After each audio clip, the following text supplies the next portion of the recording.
Guys, এই তো দেখেন আজকে ওর বাবা পেন পরিয়ে দিয়েছে। তো পেনটা নিশ্চয়ই দেখতে পাচ্ছেন, আপনাদের দেখাচ্ছি। এই তো দেখেন দুটো পেন, যেখানে এক পা দিতে হয় সেখানে দুই পা দিয়ে বসে আছে।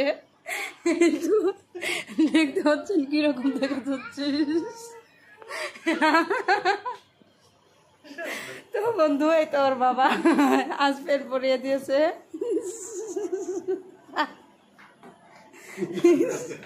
এই তো দেখেন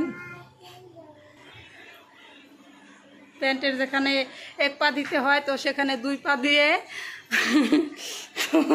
কি করে ফেলেছে। এই তো দেখেন, এই তো ওর বাবা। তো এত সুন্দর করে পেন পরিয়েছো না, খুব সুন্দর হয়েছে। তোমার পেন পরানোটা খুব সুন্দর হয়েছে। তো এই তো দেখেন, আবারও দেখাচ্ছি। তো দাঁড়াও দাঁড়াও দাঁড়াও, দেখাচ্ছি, এখানে দাঁড়াও। এই তো দেখেন পুরা স্কার্ট বানিয়ে দিছে সামনের দিকে, এবং পিছন দিকে দেখেন লেঙ্গুর বানিয়ে দিচ্ছে। তো এই হলো আজকের ভিডিও। তো বন্ধুরা, ভালো থাকেন, সুস্থ থাকেন, বাই বাই।